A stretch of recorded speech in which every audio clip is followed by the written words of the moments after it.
মায়াপুর নবদ্বীপ ধাম গেছেন? কে কে গেছেন মায়াপুর নবদ্বীপে? হাত তুলুন তো। হরি বল হরি বল, অনেকেই গেছেন। মায়াপুর নবদ্বীপ ধামে গেলে দেখতে পাবেন একটা মদনমোহনের মন্দির আছে। গেছেন মদনমোহনের মন্দিরে? ওই মদনমোহনের মন্দিরটি কতদিন আগে প্রতিষ্ঠিত জানেন? 12 থেকে 1300 বছর পূর্বে প্রতিষ্ঠিত ওই মদনমোহন মন্দির। শ্রী চৈতন্যদেবের নিজের দাদু নীলাম্বর চক্রবর্তী ওই মন্দিরে পুজো করতেন। তাই একদিন সকালে, আর ওই মন্দিরের পাশে ছিল মা একটি মিষ্টির দোকান। হয়তো আমার মদনমোহনের অত্যন্ত ক্ষুধা পেয়েছিল। দোকানে সবে দোকান খুলেছে, দেখছি একটি ছোট্ট বালকটি গিয়ে বলছে, ও কাকু কাকু আমাকে দুটো মিষ্টি দেবে? এত মিষ্টি করে বলেছে মা। কিন্তু সেই মিষ্টির দোকানে বলছে মনে মনে, আমি তো এখনো দোকানে পুজোই দিতে পারলাম না, আমি এক্ষুনি কি করে মিষ্টি দিই? আবার সেই বালকটি বলছে, ও কাকু কাকু আমাকে দুটো মিষ্টি দাও না। বলছে, তুমি মিষ্টি খাবে? বলছে, হ্যাঁ কাকু, বড় ক্ষুধা পেয়েছে, দুটো মিষ্টি দাও না। তো কি করেছে মা, ওই দোকানদার দুটো মিষ্টি নিয়ে খুলে দেয় আর ওই বালকটিকে দিয়েছে। এই বলে পুজো দিয়ে নিয়ে সব টাকার বাক্সে ঢুকটুক ঘুরিয়ে সবে রেখে দাঁড়িয়েছে, দেখছে বালকের খাওয়া হয়ে গেছে। খাওয়া হয়ে যাওয়ার পরেও সেই ছোট্ট বালকটি বলছে, ও কাকু কাকু আমাকে একটু মিষ্টি দেবে, আমি বাড়ি নিয়ে যাব। বলছে, তুই বাড়ি নিয়ে যাবি? এখনো দোকানে বউনি হয়নি, তুই বাড়ি নিয়ে যাবি বলছিস? কি করা যায় মনে মনে বলছে মা। তখন সেই ছোট্ট বালকটি বলছে, তুমি কি ভাবছো তোমার লস হবে? তোমার কোনো লস হবে না, দেখো তুমি একটু মিষ্টি দাও না গো, আমি বাড়ি নিয়ে যাই। কি মিষ্টি করে বলছে যে একটু মিষ্টি দাও, আমি বাড়ি নিয়ে যাই। তখন কি করেছে সেই দোকানদার, একটি হাঁড়িতে করে সব মিষ্টি, নানা রকমের মিষ্টি সাজিয়ে আর হাঁড়িটা প্যাকিং করে দিয়েছে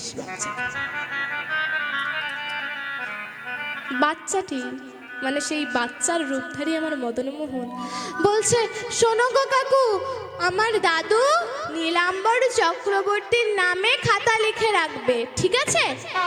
উনি এসে তোমার টাকা দিয়ে যাবে।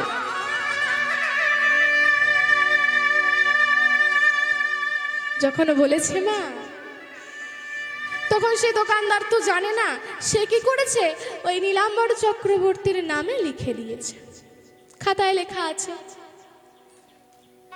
আর পরে যখন সেই বালক চলে গেছে, একজন খরিদ্দার এসছে মিষ্টি বিক্রি করে, আর মিষ্টির যে দ্রব্যপণ্যটি হয়েছে সেটি বাক্স খুলে রাখতে যাবেন, দেখছেন এ কি, এটা তো অসম্ভব বিষয়। দেখছে একটি কালো কাপড়ে করে ওই যে মদনমোহন ছিল মন্দিরে, উনি তো দেখেছেন আগে মদনমোহনের দর্শন করেছে, সেই মদনমোহনের মাথা থেকে পা পর্যন্ত যা অলংকার ছিল সেই লাল কাপড়ের মধ্যে বাঁধা রয়েছে।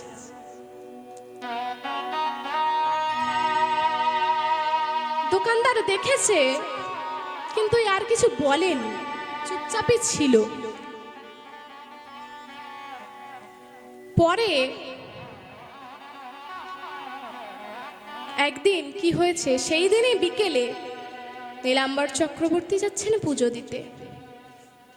সেদিন নীলাম্বর চক্রবর্তী আর না মদনমোহনের মন্দিরে যায়নি সকাল থেকে, আর আমার মদনমোহনকে সেবাও দেওয়া হয়নি। আপনারা গেলে দেখতে পাবেন মদনমোহন এখনো অক্ষত রয়েছে, তার গায়ে না আছে কোনো কালো দাগ, না আছে একটু ছোট্ট ফোঁটা। এত সুন্দর তার বদন, এত সুন্দর তার রূপ, দেখলে আপনারা নিজেরাই পাগল হয়ে যাবে। সেই মদনমোহন তো মিষ্টি নিয়ে গেছে। এবার বিকেলে দেখা হয়েছে সেই মিষ্টির দোকানের সঙ্গে নীলাম্বর চক্রবর্তীর। পুজো দিতে যাচ্ছিলেন, বলছে, ঠাকুর, ও ঠাকুর, বলছি আজ সকালে না এমন একজন ছেলে এসেছিল, এমন আপনার নামে খাতায় লিখে মিষ্টি নিয়ে গেছে, বলছিল নাকি আপনার নাতি। তখন নীলাম্বর চক্রবর্তী বলছেন, আমার নাতি? আমার তো কোনো নাতি নেই। আহা, এমন সময় আবার সেই মিষ্টির দোকানি বলছে, আমি না ঠাকুর, আমার ওই সিন্ধুকে একটি গয়নার লাল পুঁটুলি মতন পেয়েছি, এটাও আবার ওই মদনমোহনের। তখন নীলাম্বর চক্রবর্তী বলছে, এ মিথ্যে কথা বলছে না সত্যি কথা বলছে? তিনি তো জানেন না। তিনি পরীক্ষা করার জন্য বলছে, আচ্ছা তুমি বরং ওই সোনার পুঁটুলিটা আমার বাড়ি দিয়ে এসো, না হয় আমি যখন পুজো দিতে যাব তখন নিয়ে যাব। এই বলে নীলাম্বর চক্রবর্তী কিন্তু সেই পুঁটুলিটা নেননি, ওনার কাছেই রেখে দিয়েছেন। পুজো দিয়ে সন্ধ্যাবেলা যখন ফিরছেন ওই মদনমোহনের মন্দিরের সামনে থেকে, দেখছেন সেই যে মিষ্টির হাড়ি, সেটি মা ওই মদনমোহনের মন্দিরের সামনে পড়ে রয়েছে। আর সেই মদনমোহনের পুরো অঙ্গে মিষ্টির রস লেগে রয়েছে, সারা অঙ্গে মাখো মাখো, আর ওই গয়নাও কিন্তু নেই। আর সেই সন্ধ্যেবেলায় সেই মিষ্টির দোকানি সেই পুঁটুলিটা দিয়ে গিয়েছিল গয়নার। পরে তিনি বুঝতে পারলেন এটা ওই মদনমোহনেরই একটা দুষ্টুমি। বড় ক্ষুধা লেগেছিল তো, বাচ্চা মানুষ সহ্য করতে না পেরে গিয়েছিল। এখনো দেখবেন নবদ্বীপে গেলে, নবদ্বীপ মায়াপুর ধামে গেলে এখনো দেখবেন দোল পূর্ণিমার দিনে ওই যে মিষ্টি দোকানদারের যে বংশধর রয়েছে, মিষ্টির দোকানটা না থাকলেও তারা ওই দোল পূর্ণিমার দিনে সকাল থেকে বিকেল পর্যন্ত মদনমোহনকে দিয়ে আসা হয়। তারা পুজো করেন, নানা অন্ন ব্যঞ্জন ভোগ দেন, আর বিকেলে এক হাঁড়ি মিষ্টি দিয়ে মদনমোহনকে আবার সেই মন্দিরে ফিরিয়ে দিয়ে যান। এখনো এই রীতিটা চালু আছে মা বর্তমানে। আপনারা গেলে অবশ্যই দেখবেন মায়াপুর নবদ্বীপ ধামে। তো সেরকমই আজ আমার গোবিন্দের সহচরগণের বড় ক্ষুধা পেয়েছে। তারা সহ্য না করতে পেরে গোবিন্দকে বলেছেন যে, গোবিন্দই আমার বড় ক্ষুধা পেয়েছে। বলার পরে আমার এই বৃন্দাবনে এই কৃষ্ণলীলায় একজন বিদূষক ছিলেন মা। তিনি ছিলেন মধুমঙ্গল, সন্দীপনী মুনির পুত্র। এই মধুমঙ্গলের আরেক নাম কি জানেন? জানেন মধুমঙ্গলের আরেক নাম কি? বলুন। মধুমঙ্গলের আরেক নাম ছিল বটু। তিনি ছিলেন এই লীলার বিদূষক এবং অত্যন্তই ভোজন বিষয়ে আগ্রহী। আর রসিক কথা কহিতে পটু। তা গোবিন্দ যখন জিজ্ঞাসা করছে প্রত্যেককে, তোমরা কি খাবে বলো, ফল মূল না দধি দুগ্ধ? তখন প্রত্যেকে কিছু না বলে নিশ্চুপ আছেন। আর শ্রীরাম সুদাম বলছে, বটু তো সব থেকে রসিক, ওকে বলে দেখে, বাচ্চা তো যা বলে তাই শোনে। বলছে, এই বটু দেখি শোন। বটু বলছে, কি হয়েছে শ্রীরাম দাদা বলো। বলছে, হে বটু তুই কি খাবি? বটু বলছে, আমাকে কানাই দাদা যা খাওয়াবে আমি তাই খাবো। বলছে, কানাই যা খাওয়াবে তাই খাবে? বলছে হ্যাঁ। বলছে, ফলমূল তো অনেক খেলি, অন্ন খাবি? তখন বটু বলছে, অন্ন খেলে তো খুব বেশ হয়, আমি গোচারণ খুব সহজেই করতে পারবো অন্ন দিলে।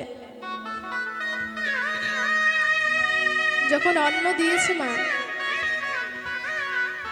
অন্নের কথা বলছে, তখন বটু বলছে, হ্যাঁ আমি অন্ন খাবো। বলছে, তাহলে কানাইকে বল যে তুই অন্ন খাবি, কানাই তোর কথা শুনবে। আর বটু ছিল একটু ছোট, তো খুব মিষ্টি ছিল, গোবিন্দ না ওকে খুব ভালোবাসতো। তো বটু বলছে, ও কানাই দাদা আমি না অন্ন খাবো। বলছে, তুই অন্ন খাবি? বলছে হ্যাঁ। ও বটু কহে, ভাই অন্ন খেতে চাই, যদি খাওয়াইতে পারো। কি বলে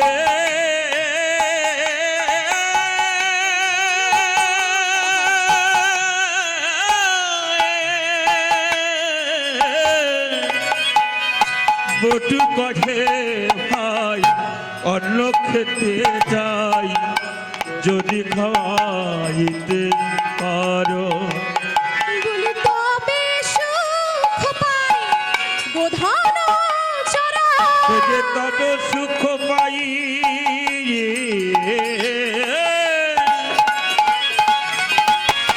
গোধন চড়াই। গোধন চড়াই। তবে সুখ পাই, গোধন চড়াই। কিছু না চাহিয়ে আর, কিছু না চাহিয়ে আর। যে তব সুখ পাই, গোধন চড়াই। কিছু না চাইব আরে গো, কিছু না চাইব। আজ মনে বড় সাধ জাগে, মনে বড় সাধ জাগে। যে মনে বড় সাদি জাগে, মনে বড় সাধ জাগে। যে মনে বড় সাদে জাগে। অন্ন পাই আমি ভাগে ভাগে, মনে বড় সাধ জাগে। অন্ন পাই আমি আগে ভাগে, মনে বড় সাধ জাগে।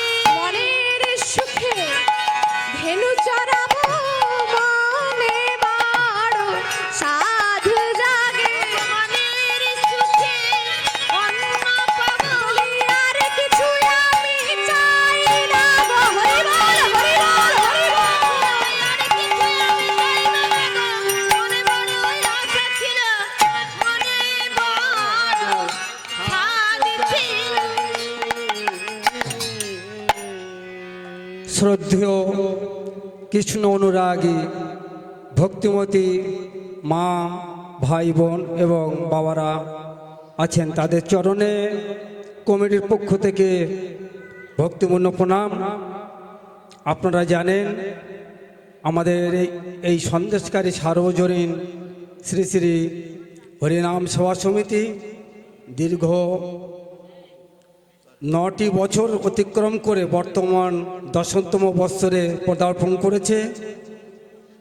সেই মহতী সভাতে আপনাদের সামনে যে পদাবলী লীলা কীর্তন পরিবেশন করছেন আমার ছোট্ট মেয়ে বৃষ্টিপাত্র। এই বৃষ্টিপাত্র যে আপনাদের সামনে পদাবলী কীর্তন পরিবেশন করছেন, তারই দান আমাদের এখানে শ্রদ্ধেয় ভক্তমণ্ডলী আছেন। আর সেই সঙ্গে সঙ্গে আমাদের এক ভক্ত আছেন, যিনি আমাদেরকে এই দলটি দিয়ে সাহায্য বা সহানুভূতি উদারতা দেখিয়েছেন স্বর্গীয় রাইচরণ লাইয়ার স্মৃতির উদ্দেশ্যে তেনার পুত্র মানিকচন্দ্র লাইয়া মহাশয় আমাদের এই দলটি দান করেছেন এই মহতী সভায়।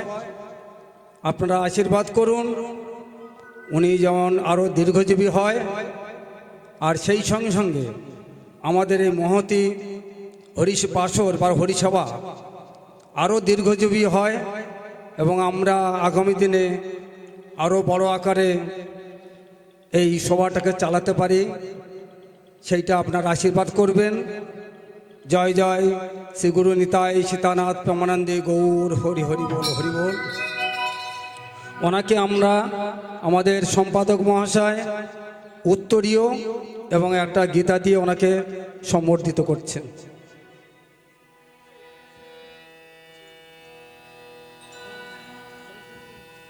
জয় জয় নিতাই গৌর সীতানাথ প্রেমানন্দ একবার হরি হরি বল।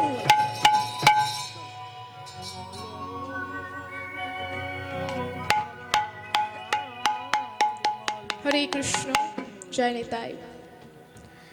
তা আজ আমার বটু যখন বলছে, বটু কহে ভাই অন্ন খেতে চাই যদি খাওয়াইতে পারো, তবই সুখ পাই গোধন চড়াই কিছু না চাহিয়ে আরো। বটু বলছে যদি আমাকে এক মুঠো অন্ন দিতে পারো আমি আর কিছু চাই না, মনের আনন্দে ধেনু চড়াবো। তখন গোবিন্দ বলছে, দেখুন বটুর কথা শুনে, ও বটুর বচন শুনিয়া তখন কহে নব ঘনশ্যাম। আর বটুর বচন শুনিয়া তখন হাসে ঘন শ্যাম।